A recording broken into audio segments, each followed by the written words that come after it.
Yeah, I mean, obviously, I know quite a bit about your background, and we've worked together a little bit. Like, I think we first met.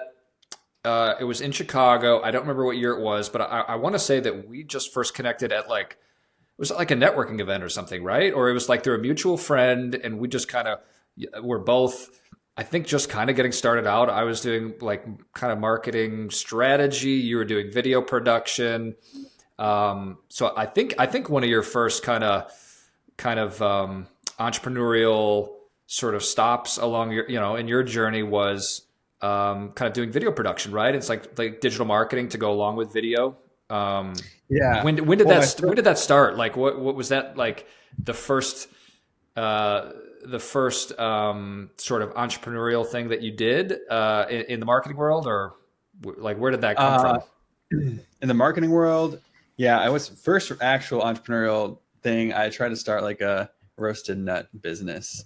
That was like when I was still in corporate out of college. I loved cooking and I like got this recipe from my mom on roasted nuts, which I love. So that was my first real endeavor. That never really took off. Okay. I was Well, starting like, so but I then am kind of curious about that. So, well, first of all, what was the corporate job? What were you doing at I the did. time?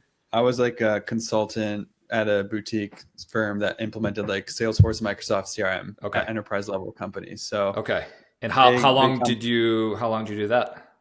That was about 2.5 years Okay. into it. Yeah. Okay. And that what was that? I'm assuming that wasn't scratching the marketing itch or the entrepreneurial itch. Why did that not last?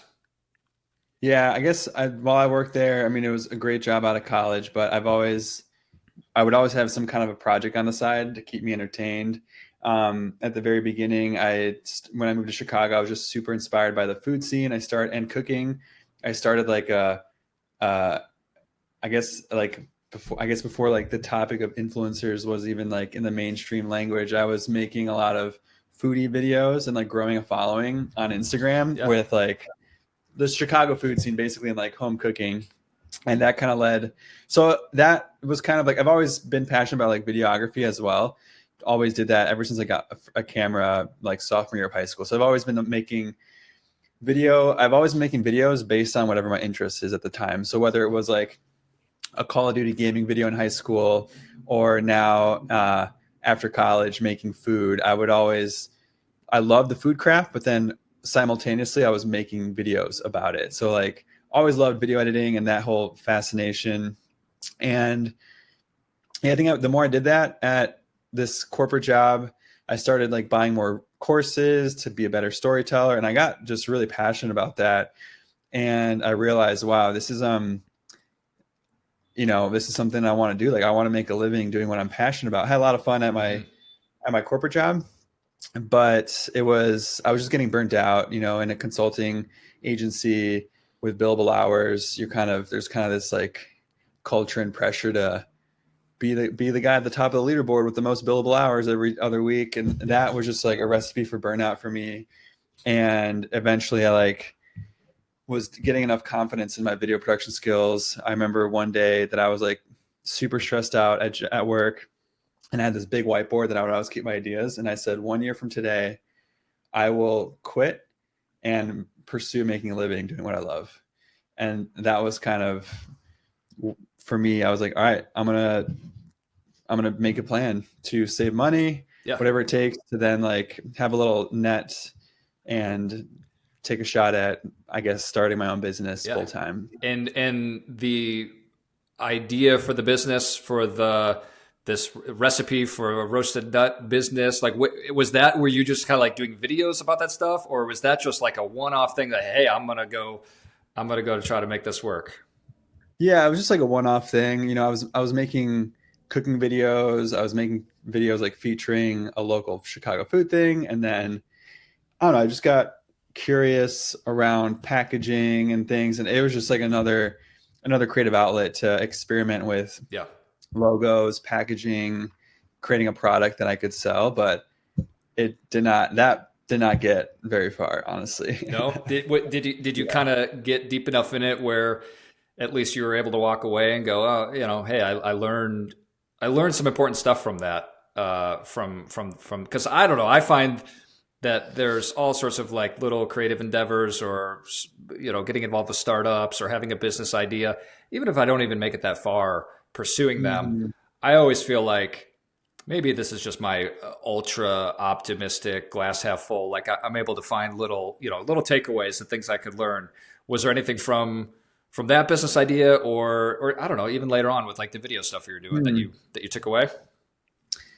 I I would say for me, my takeaway looking back at all that is the importance of, if you're going to pursue any kind of social media growth or content, it's being consistent with it. Yeah, For like the first year, I was making a lot of content just for fun, and when I kind of took my foot off the gas there, my interest went elsewhere. I kind of abandoned the whole like kitchen, K-Man. It was called K-Man's Kitchen. yeah, When I abandoned that and I tried to go back and restart, just the barrier to restart, I was like, oh man, like I lost a lot of momentum because I, you know, abandoned that project for like several months.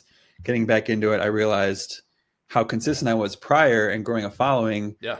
And once you got to rebuild that momentum. So that was probably a big takeaway there on the content marketing side of things. And then on the nut thing, I was just like, wow, there's just a lot more in terms of selling a food product with compliance, with licenses, Yeah. and where to cook it. I was just like, I'm not. I didn't like it enough to go through all the friction of learning all that Yeah, stuff. yeah. So, okay, so at this point, you're living in Chicago, you had left the corporate job, you were doing a lot of stuff on, social media marketing, video production. Um, what year roughly was this? This was Good question. like Probably ballpark. like maybe 2017 Okay. when I left. Okay. Yeah. Yeah, 2017 sounds right because I feel like we probably met 2018, 2019, maybe. So I think both of us have been, on our own for at least a couple years at that point. Yeah. But so how did it go those first couple years? Did you Oh, have sucked. yeah, I mean, I remember when we first met, we both were just like figuring shit out. We were Yeah. figuring out who our ideal client was, what kind of work we wanted to do. I mean, did Yeah. it take you a while to get some clarity? Oh yeah.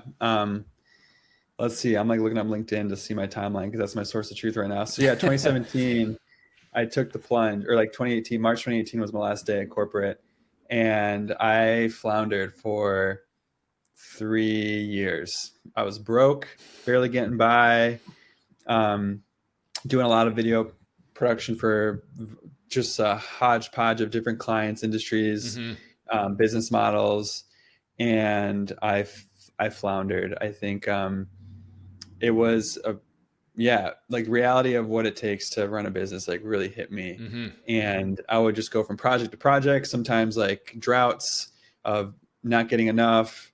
Um, and the part that was becoming evident for me is, no, it doesn't matter how confident I was and how good my videos were.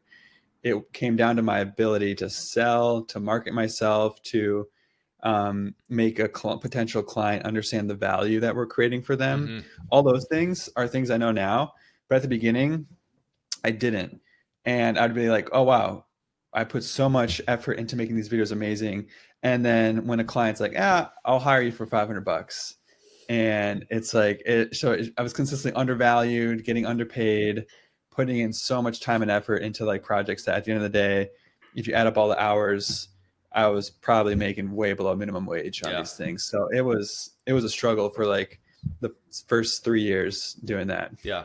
Yeah. I mean, any type of consulting or marketing, any kind of marketing service based offering, I feel like those first couple of years, no matter from the outside, how much it looks like you've got your shit together, when you get in Hmm. the inside, everybody's figuring out how much do I charge? How do I differentiate? Yeah. How do I, figure out a way to package up what I'm selling and do it in a way where I'm not, reinventing the wheel every single time for every client. And like you said, you do that Yeah. math that's like very scary and depressing where you look Yeah. at how many hours you worked on, a small project, and the idea is for always those small projects to lead to bigger projects. Yeah. And yeah, those first couple of years, I think that's a pretty common thing. I think I went through that a little bit as well on the marketing strategy side of things. What well, first of all, did you like during those couple years, like did you have I mean, this is like such an obvious question. Did you have doubts? Did you ever feel like, oh man, I'm gonna have to go back and just get a corporate job, just to as a temporary thing, as a permanent thing? I mean, what were you kind of Oh yeah. what were you going through? Yeah. Yeah. I was like, so many doubts and just trying to push through. And it got to the point where I couldn't even afford to pay rent anymore. And so I was and I fortunately had like a contracting job on the side through my corporate job. And so that was kind of keeping me afloat. But yeah, I was like broke, barely. I don't even know I'm still looking back. I'm like, how did I even survive? But I think, it reached a point where I realized my video production work is getting better, but my income is not. And that was like a big aha moment for me. And I came across this program by this guy, Paul Xavier, who his whole thing was we're gonna turn video freelancers into business owners, and we'll teach you how to create use like digital marketing services to turn your one-time video project into like a recurring retainer for your clients. And I was like, huh, that kind of really spoke to me, and like just talked about a lot of the business skills that we lack as a freelance videographer. And I was like, all right, it's time to take business seriously. And that was a big purchase too. So not only was I already broke, I went into significant credit card debt to invest in this program too. And all this was right before the pandemic as well.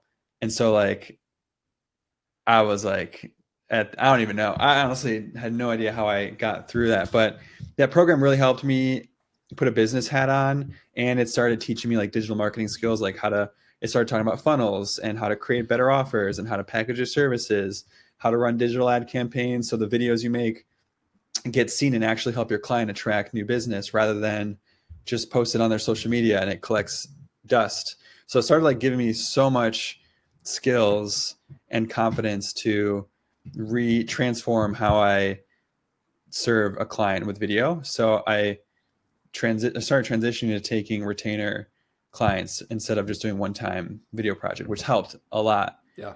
But yeah, so that was kind of some of the evolution that started to hit. Yeah. Did you And see did you see sort of tangible results pretty quickly? Was it right away? Did it take a while, like after that investment and kind of like basically implementing that playbook? yeah, I mean, I was super hungry and I started implementing right away. Had a bunch of deals coming in. I was getting better at my own sales calls, but of course that was a couple months before the pandemic happened. So all of that business that I'd worked so hard to earn canceled. And so that sent me back into like the what the hell am I doing phase of my life, Yeah. where eventually I was like, made it through the pandemic, but I couldn't afford to live in Chicago anymore. So I had to move out. I had to move in with my mom because I was broke. Yeah. And that was like kind of getting towards the rock bottom of, man, I should give this up. And at that time I had a long distance relationship with my girlfriend who was in LA. The reason I moved to LA, and I was like, man, like all of this, I won't be, because of not making it in this entrepreneurial life, it's going to mean that I don't have the means to go live with the person I love. It's going to mean I can't get my own apartment. So like that for me was rock bottom, broke, Yeah. of having nothing to provide for my own life. Yeah. And yeah, I was looking for jobs and things all the while. Yeah. Did you still, because you mentioned before you had some contract work that you're doing, like, did you still have that the entire time? Kind of some of that other work on the side? Yeah, I had some films I was working on, and this is kind of where also I had a dance studio who had me do a bunch of video for them, and this was like my first true client that I was like, hey, cool, I'm doing this video for you, but also how are you going to make sure this video gets seen by your market and attracts new customers? And she was like, oh, that's a good question. I'm like, can I offer to run some Facebook ads and set up a funnel for you? So I had one studio client paying me like a couple $100 a month as a retainer. Not much, not enough to live, obviously. But Yeah. for me, I was like, holy cow, a client who pays me every single month. No other client before that would rehire me after my first project. And here I was with something that she was happy to pay me monthly. But in my mind, I didn't really think that there was an opportunity in this industry. I didn't really think that the dance studio, I didn't really realize how big of a market it was until I met my business partner, Bryce, who was also in video production and had also lost a lot of business due to the pandemic. And we were catching up, and he was like, yeah, you know, and in our conversation, I was like, yeah, I think I work with this dance studio. I think I'm going to give it up though. And he goes, wait, hold up. This is your client though, that's paying you on a retainer. I'm like, yeah. He goes, there's got to be more dance studios out there. I was like, yeah, probably. And then like we researched it and started discovering some things in the industry where we're like, huh, I think there could be an opportunity here. Yeah. And he was really enthusiastic that I had a retainer. And so that's when he kind of jumped in and surprised me with a website with a logo that said Dance Motion Marketing. And I was like, what are you trying to tell me, Bryce? He goes, let's do it. So I'm like, all right. I had someone that wanted to help. Yeah. I had a retainer client in a dance studio, and that was kind of like how Dance Motion Marketing was born, because of Bryce surprising me like this. And that's kind of where we started setting our sights on this industry and building from scratch, basically. So, and just to be clear, up to this point, you didn't have a lot of experience doing marketing for like a really specific, you know, niche like dance studios or dance in general. Did you have any connection to dance at all? It just happened to be this one client that you just said, hey, listen, something about this must be working because they're paying me every month. And then the light bulb went off and you said, okay, maybe there's others that you could replicate or modify or basically take what's working and sort of try to scale it. And so that sounds like that was the jumping off point. Yeah, exactly. Yeah, no connection prior other than just the owner I met in a random networking event in Chicago. And then a year later, she goes, hey, I'm ready for a video. And that was the first time I'd really started cutting my teeth with Facebook ads and marketing funnels and tracking, return on ad spend, conversions, all that stuff. Was my first time sinking my teeth into that whole process. Yeah. But yeah, and I'm guessing you probably got a chance to get to know that owner pretty well, right? I mean, working month after month, even if the project was small, I'm guessing you probably got a pretty good sense of, who they are, how they think, what their problems are, what are the things that kind of make them unique, like really getting to know, at the time you probably weren't thinking of it as like, oh, this is my ICP, but that's kind of what you were doing, I imagine, right? Exactly. So like the biggest difference I think that this created with any other video client, before we do some due diligence and get to know them, but just enough to tell the story and create the film. And then after we deliver it, that's it. We don't really ever talk to them again. Yeah. But with her, meeting on a monthly basis, I got to be exposed to other problems down the stream. So, we had this video. Problem number 2, how do we get more people to see it? All right, let's do some ads. Sweet, more people are seeing it. And they're getting brought to a page that's asking them to pay $49 for like an intro to dance, but no one's doing that. What's going on? And so just kind of, it helped me put on my problem solver hat, where now I'm like talking to her team, I'm talking to her saleswoman, and I'm learning, oh wow, there's probably a lot of friction of why people aren't going to pay. Let's switch this to a lead funnel. And then all of a sudden we're getting people, we're filling up the salesperson's calendar, and now she's the one that's collecting payment. So I started I got to tinker and solve problems deeper into the business that no longer was about video production. It was around, how do we optimize the marketing funnel? How do we optimize your sales conversions? And I just got curious. I think, for me, the skills I learned in filmmaking, I love the documentary style filmmaking, is I would just ask more questions. And I just kept doing that with my client. And I kept discovering more challenges and more areas that we can refine and improve. And now I'm like, was having a lot of fun with that. Yeah. Because we were seeing a lot of tangible growth in all the tweaks that we were doing into their whole sales process. Yeah. Yeah. I mean, it's the biggest cliche, but it's a cliche for a reason that like the best marketers are just insanely curious people and ask tons of questions and almost to like an annoying degree where they're just like, hey, listen, I just want you to like run some ads. Why are you asking me about the sales process for Yeah. 8 steps after somebody clicks on an ad? But that I think the best marketers, really dig in and understand all those, every aspect of the customer experience, the even getting to know like the employees and the culture, like there's all sorts of things that are very relevant to something as simple as like, hey, let's create a video and create a funnel around it. Yeah. And just to be clear, this first client of yours was probably a small studio. Is it that they mostly had classes? Is that, I mean, that's basically the main offering was a studio that sold, I don't know, weekly classes, or like how did they? Yeah, this was adult ballroom studio, so they sold private and semi-private lessons for adults to learn how to dance. Yeah. Okay, gotcha. And then when your partner comes to you and says, "Hey, I've got a name, I've got a landing page. Let's go figure out who else we could talk to that maybe has some of these same problems, and maybe we can help them in the same way." What was like the first step? Like, how did you first start to like research that?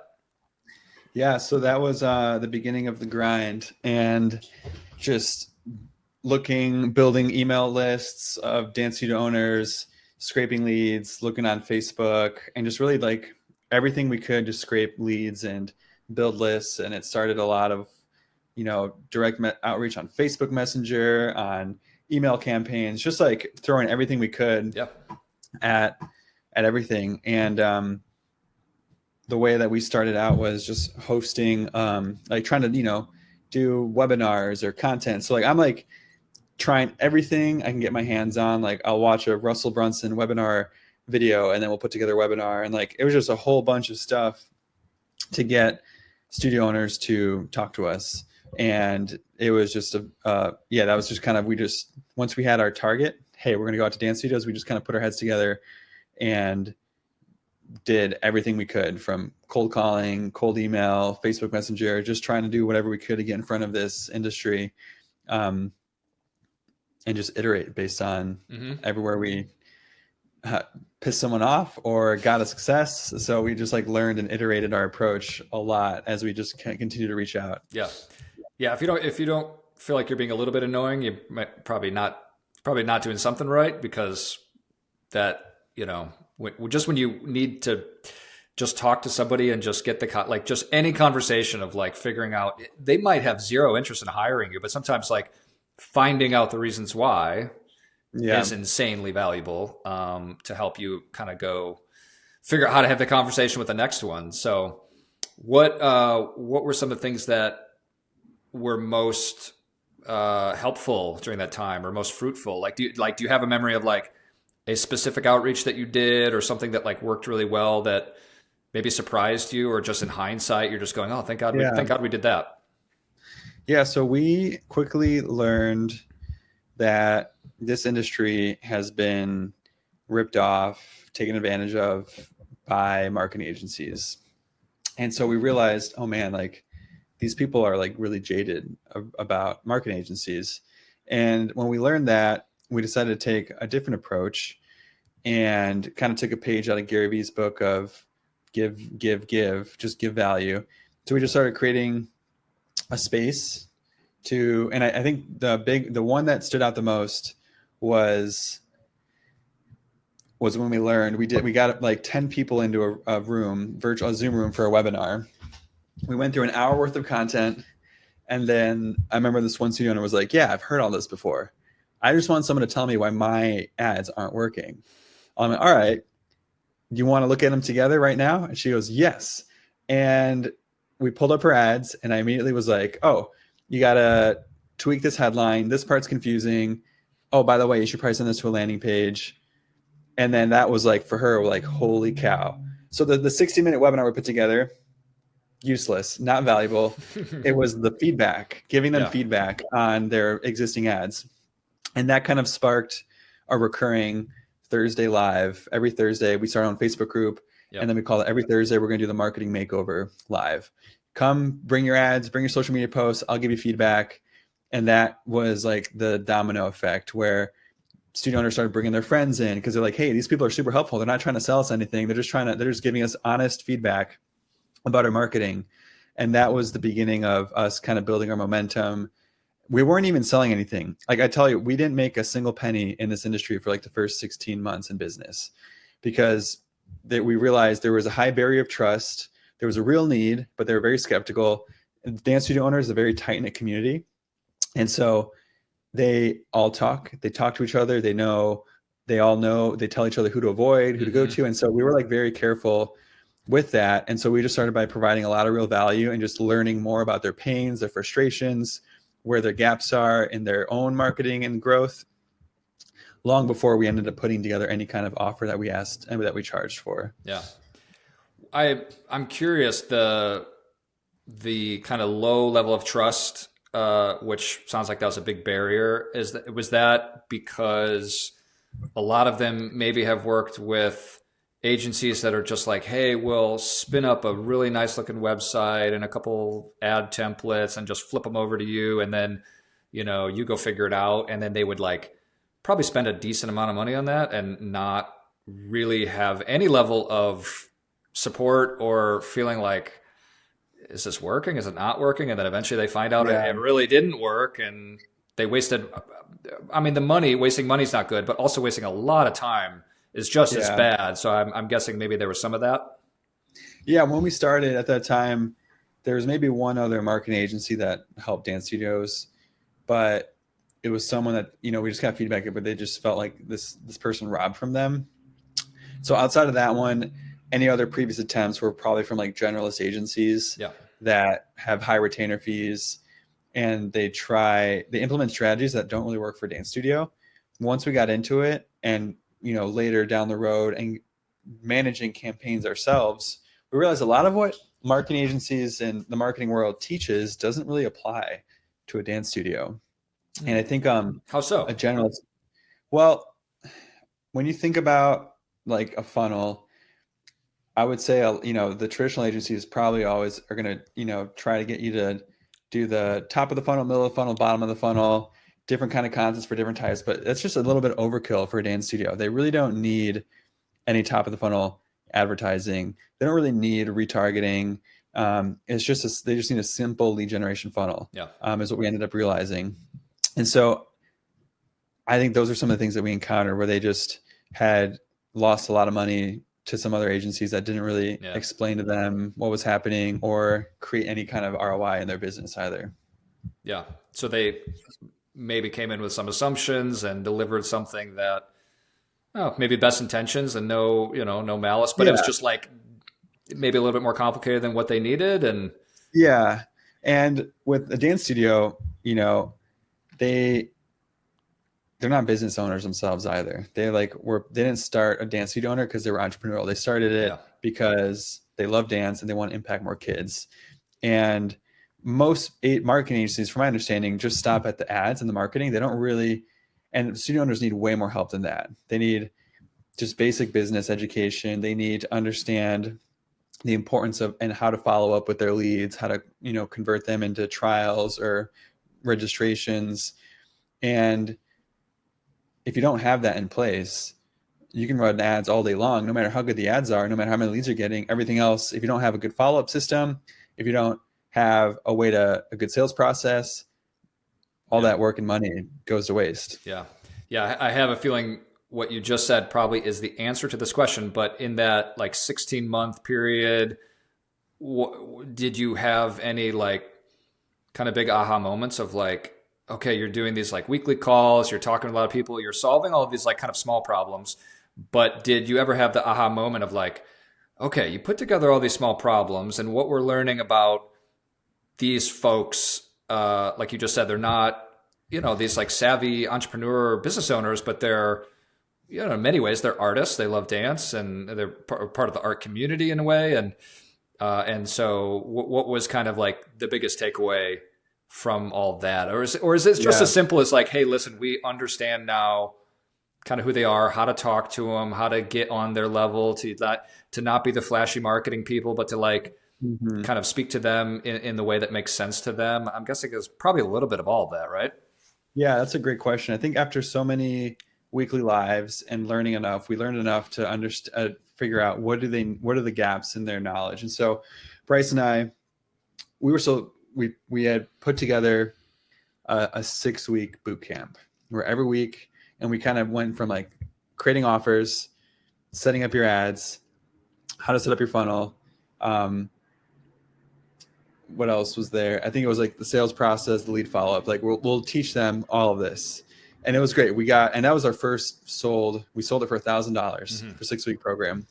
I think we had 7 customers there, so we're like, wow, we made some money Yeah. first time. Yeah. And we went through that program. They absolutely all loved it.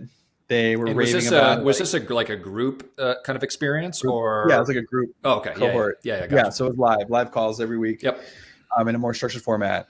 So that was really good. We like broke it down. They all got the concepts. They were loved the feedback, and then um, a month later, we checked in on everyone. We're like, hey, how is everything we taught you going? Not a single person implemented anything we taught them, Oh no. and everyone told us, oh yeah, it was great. I just don't have the time for it. Yeah. And that was the light bulb moment where Bryce and I were like, huh, let's just do it for them. Why? Let's just do it for them. And we went back to everybody and we're like, hey, can we just do it for you? And they're like, oh my God, thank you. Thank you for offering to do this for us. And we converted about 4 out of the 7 workshop attendees into our first, we're going to run your paid ads. We're going to do this and we're going to take it over. Mm-hmm. And that was like the very beginning of like the light bulb of like, oh, we just got to do a done for you program. Yeah. Like this. And that's where we kind of figured out, okay, this is what we got to offer this industry. Yeah. Done for you ads. And how similar or dissimilar was it from that very first client that you had in Chicago? Was it some of the same stuff, or was it just way more dialed in terms of process and like how to execute it in a way that makes sense for the business owners? Yeah. The main difference, the first one ever was an adult ballroom studio. Mm-hmm. And everything else since, like, we don't do any adult classes now. We just Okay. work with studios that work with kids. Yep. So all these were kids based, but the principles were all the same. Like we knew how to set up the ads, how to target the audience, Mm-hmm. how to set up like all the funnels, our targeting, our ads were more dialed in, not quite as they are today, 4 years later. But at that time, we knew how to market to parents, and it was all 4 of them. Like we just could do the exact same, like replicate the exact same system for everybody. Yeah. Yeah. Yeah. Any kind of marketing to parents it's just like a different, in a lot of ways it's easier for, targeting and segmentation and like reaching them a lot of times. But I've found with clients that have, an offering where it's like classes or anything that you might be going to the parents to like kind of reach the kids, that's it's a little bit different. It's not as simple as just, hey, we've got a dance studio, here are classes. Like there's a whole lot of other kind of nuance to it, right?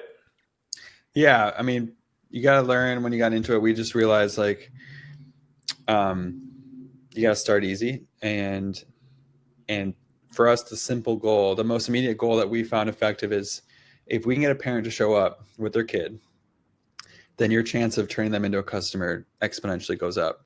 And so everything that we have found success with just offering a trial class or an introductory offer, just get the parent to show up to your studio and demo what you have. Kind of like Costco, you give away free samples, Mm-hmm. people buy it. Yeah. Like that same idea we started applying there. And that's a concept that many studio owners were familiar with. Like they would give away a free trial class or things like that, but they knew the strategy, but none of them knew how to execute it well. And so we gave them the tools and the expertise and the service to execute Mm-hmm. and get more trials and increase their customer base through that. Yeah. And so you helping them kind of productize it in a way, I'm guessing that it just felt like a more formal, structured thing. What do you mean?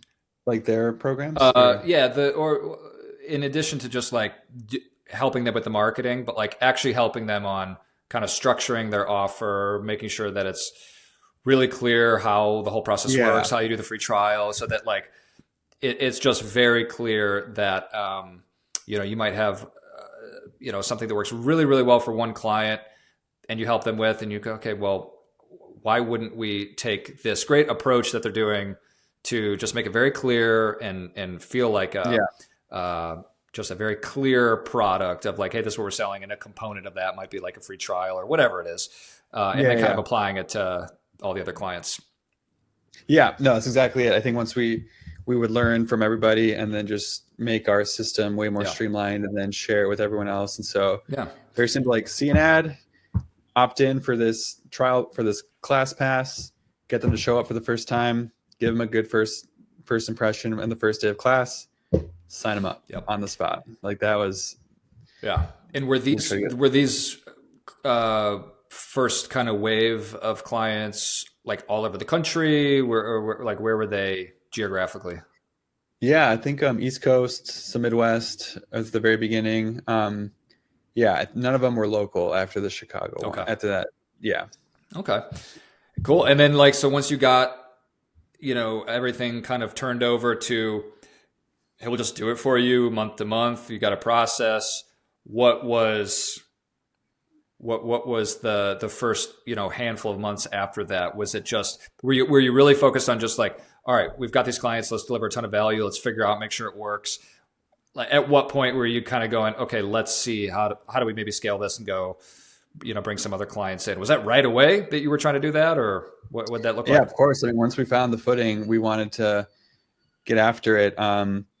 So yeah, we were servicing these clients to the best of our ability, and I think we're just starting to ask directly for referrals, getting them to brag about us, which they started doing, which is awesome. So that really, the referrals I think got us from, so the boot camp got us our first 4 done for you clients. Then from those 4 through the referrals, they got us to like 15 clients, and then yeah, as long as we did good work, people would spread the word. And so I would say we grew organically through referrals and word of mouth until about the 30s, I would say, like the 30 or 40 client range. Mm-hmm. And then at that point, we were hiring some virtual assistants for some help, and we had some cash flow to start doing some of our own advertising there. So Mm-hmm. yeah, we probably got to 30, like we continued doing outreach, asking for referrals. And then eventually we just started running our own ads too, to try to get in front of more dance studio owners on Facebook. Yeah. And was it pretty easy for you guys to scale based on the work that you're doing for these clients? I mean, at this point, you're not doing, any of the stuff you're doing early on, like video kind of production or anything like that. At this point, you're just doing the playbook, the process, ads, the sales and marketing funnel. So I imagine you guys kind of set it up in a way where it was, I don't want to say easy because that's not true, but like it was very feasible to just scale it up to 30 clients without just being totally overwhelmed and figuring out how to manage it all, right? So that's a really great question. Yeah, I think at the very beginning, the first couple studios that were local, I would go physically and film their videos in person. Mm-hmm. But once we had people out of state, I realized like they can't even afford to fly, or let alone like many studio owners would not be able to afford to fly us out and do a in-person video production. So we had to get creative, and we just asked them to submit their footage to us. But in terms of scale, that's a whole different beast, because today we have 121 active clients, and I have a team right now that fully manages delivery. I think I still personally am responsible for about 6 or 8 studios, but we got the team running in charge. But at one point, there was a moment where I was like, I could not believe that we could physically handle more than 10 clients at all. I was like, yeah, everything that we did was still taking a long time. It was all myself. And I was like, Bryce, like, he's like, Kristian, we got to keep selling. I'm like, but dude, I can't even take more than 10 clients. Like, this is insane. Like, I didn't believe that I could do it more. And I think that's where I think I started learning again. There's always like another level that you got to learn to reach. And so I just started investing in courses that help you productize your offer, systematize it, build a repeatable process around it.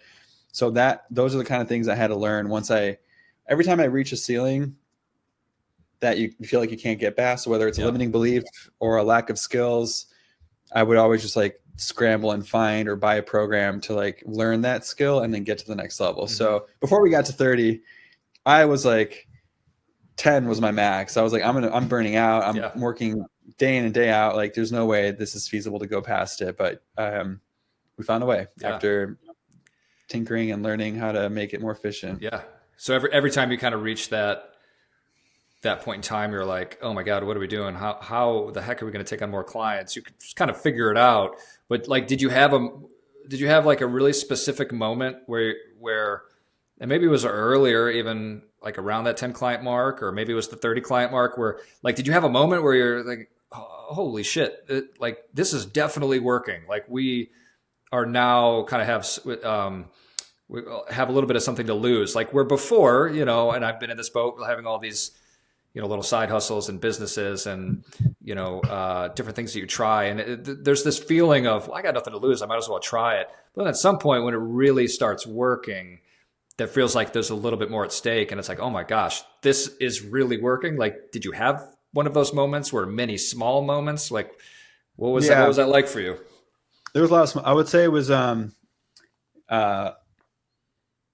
had moved in with my mom and we had we were still at about like 6-ish clients, and I was like getting ready to throw in the towel because, and like, I was like, I remember the conversation in January where I was like, I had to tell my business partner, like, I'm looking for other jobs. Like, I think I'm done with this. And he goes, all right, well, if you're going to do that, then let's just give ourselves a deadline and a goal, and let's just give it all we got. And we gave ourselves 90 days to get to 15 clients. So it was January. If we had 15 clients by March, this is a viable business. We can continue there.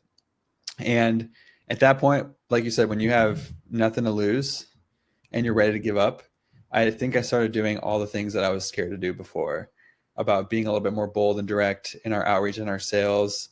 And we got to February was not even over, and we got to 12. And then I think we ended March with like 17 clients. And then in that time, I'd been learning about how to develop productize a service. I had hired a virtual assistant, was training him.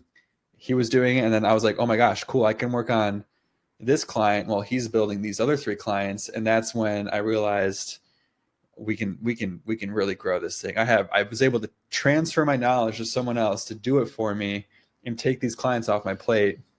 That was for me the big impetus of like, cool, if I can teach this person how to do this, who had 0 marketing experience also, I can teach anyone how to do this. And that's when we really started doubling down on our growth and investing in a team as well. Yeah. So the VA or multiple VAs, I'm guessing that you would bring on, they are managing the X's and the O's of exactly what? I mean, they're managing the client. Yeah.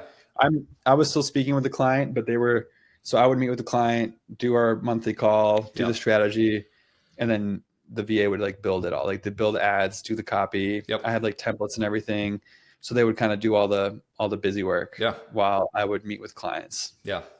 And then I'm guessing too, like a component of all this was it during the monthly calls? Like, were you kind of reviewing like progress and saying, okay, here's how things are trending. Here's what we're doing. What was it? Did they feel like mostly just like a strategy call of like, hey, we got this. This is what we're doing. We're just keeping you in the loop. Is that how they would mostly go? Or I imagine when it's going well, that's how that should go, right? Yeah. And I would just continue to learn more about their business and what else they're running into. I would, look down the road and help them plan ahead as well. But yeah, I would just, if I saw a client that they had like 30 leads in a month, but none of them came in for trials, I'd be like, hey, like what's going on there? Let's look at your conversations. Like and I would just continue probing and helping help them solve other problems that are coming out and just kind of overall planning the marketing strategy as well. Yeah. Any any specific stories or moments that you remember when you kind of, cause how many clients you said today? 100 and what was the number? One, yeah, like in the 120s. 120s. Okay. So like to get to that point, um, any moments you can remember of things that you guys have done that just worked really well in terms of like figuring out a process and a system for getting new clients? Because obviously implementing the process system for your clients, that's one thing, but then you can only go so far being like really scrappy and like doing cold calls and doing like the stuff you do early on. You kind of need a system to do that kind of outreach and advertising and content marketing. Like Yeah. what were the aha moments to that kind of helped you guys get to the 120 mark? Yeah. Well, our niche and industry is very active in Facebook. You would not find a dance studio owner on LinkedIn who would respond. There, maybe they have a profile, but it's like, so it's figuring out what's the right channel. Yeah. We realize that they're all very active on Facebook.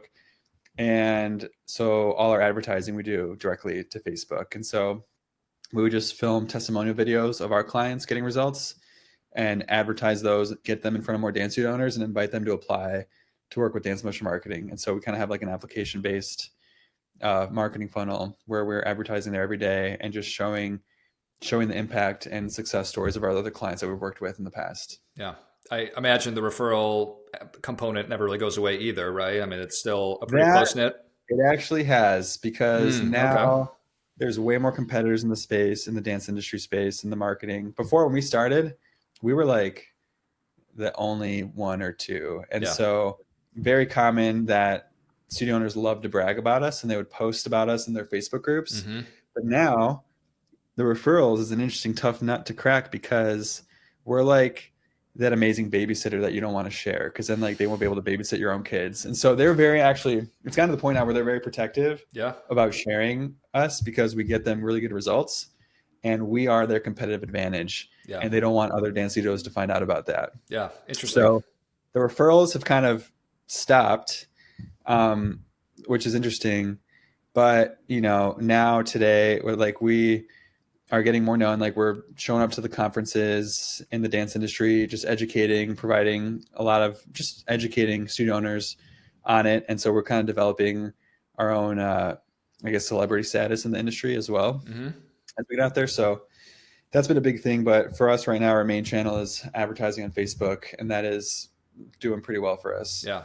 And you guys have studios that you work with, not just around the country, like around the world, right? I mean, there are some other countries that I've seen maybe on LinkedIn or somewhere that you had somewhere. I want to say it was like, I think I saw you pop up at one point doing something with a studio in like Australia. And I was like, oh my gosh, I got to reconnect with Kristian. He's going global. Yeah, that was, Canada right now, Canada and US. We had at one point Australia customer base, but that just did not last. Yeah. It was a lot of lessons learned, but Australia is just not the market for us right now. Yeah. I wanted to ask you too, just because my background is, I would say all things marketing, but like marketing strategy, branding. From 4 years ago or so, or however many years you guys have been at it, dance motion marketing compared to today in terms of the brand and how you talk about it and kind of how you position yourselves. You guys have obviously figured out a ton of shit along the way and are much better at like serving your customers, you know them much better, and you have all these systems and process in place, but like the brand and how you guys talk about yourselves, how did it kind of evolve over that period of time? I would say, I don't think it has evolved that much. I think a lot of things that have led to our success is because we have been like the truth tellers in the industry, and we're here to listen. And we come at it from like, we're here to be a true partner, and we'll give you the best advice we can, even if it means not hiring our company. Yeah. So I think that has been through and through our personalities and how we've approached it. Like, we haven't really done any big changes in terms of like color, logo, any of that stuff, but it's just like getting more clear. I think just maybe refining who we are and why people resonate with us. And And the biggest thing for us is we just like are very honest and truth. Like we just tell them the truth, and we just don't BS anyone either. And I think people are starting to really pick up on that and resonate with it, which is why I think a lot of people are coming our way for a marketing service and program for their studios. Yeah. What are you most excited about in terms of the future? Where are you guys looking to take things? Are there trends you're excited about? Growth strategies, whatever comes to mind. What do you get excited about these days? The thing that's most exciting for me is growing our team. We're at 10 people now full time, which is awesome. And for me, like I've just found a love for giving them careers that they get excited about, finding better ways to keep them engaged and trained and do their jobs well. So that for me, I think is the biggest team. If you have the right people on your team, the business can go anywhere you want. So yeah, I think we're getting more involved. We're doing our own like client events in June in Denver. We're getting a bunch of our clients together in person, which we always love. But yeah, I would say what's most exciting for me is building the team, kind of freeing up myself to focus on the more big picture stuff, in terms of our own marketing, our own reputation out there.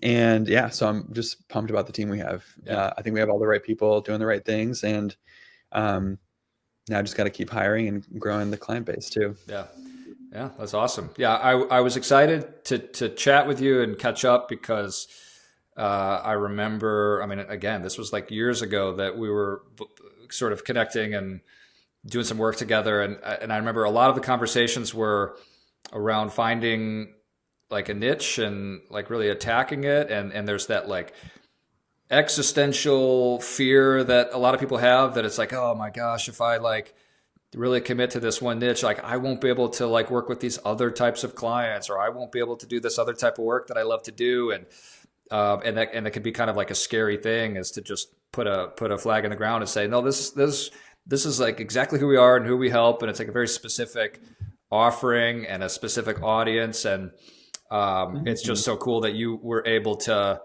find that, because like, you know, marketing for dance studios, like that's a very specific niche, and it's an amazing, you know, case study really of figuring a way to do that and to do it right. So if you had to give like a piece of advice to, you know, entrepreneurs or people who are you know, in marketing or a similar sort of entrepreneurial kind of a job, it doesn't have to be on this topic of like finding like a niche, but like what advice would you give to someone?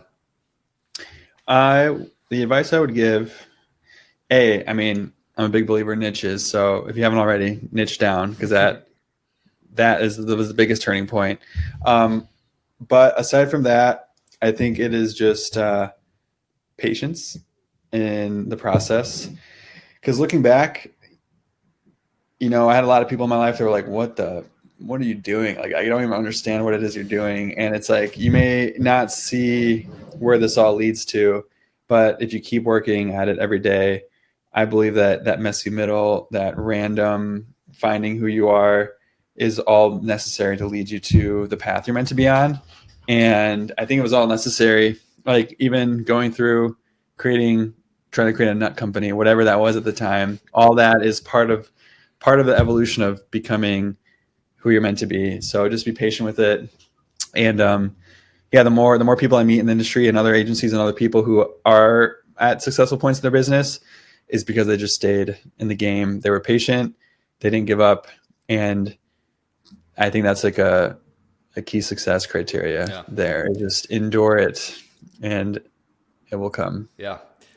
Well, you're a busy guy, and I'm guessing that when you've got free time, downtime, you're not you know, creating businesses to sell roasted nuts. But what do you do? What do you do to like just relax, unwind? I mean, it's running a business is stressful, and sometimes it's like feels like something you don't ever really completely turn off. But when you do try to do that, what are you doing to relax? I run a lot, and then on weekends, just go out, explore the city with my girlfriend. We'll, you know, I love to go to restaurants. We love to travel, hang out with friends. So that I'm getting better. Like I think for a while I was burning the candle at both ends, working 7 days a week, but now I pretty much work like Monday through Friday. Some a lot more, but then on weekends I'm just taking time. I think the rest is super important to go at it again. And so I'd say music shows, running, hiking, hanging out with friends. Well, I'm jealous. Yeah. It's like 5 degrees here in Chicago right now. Probably, hopefully, a little bit nicer in LA. But yeah, definitely hit me up next time you're here in Chicago. And I'm moving back in May, so I will be there. oh, you're moving back in May. Yeah. Oh, okay. Yeah. Well, then a few short months. At least it won't be 5 degrees then. Yeah. It'll be 35 degrees. Yeah, All I'll be right. back soon. I'll definitely hit you up when we're there. All right. Sounds good. Well, I appreciate the time. It was great catching up. Yeah. And Good to see you, Dan. yeah, let's chat again soon. All right. Perfect. All right. Thanks, Christian.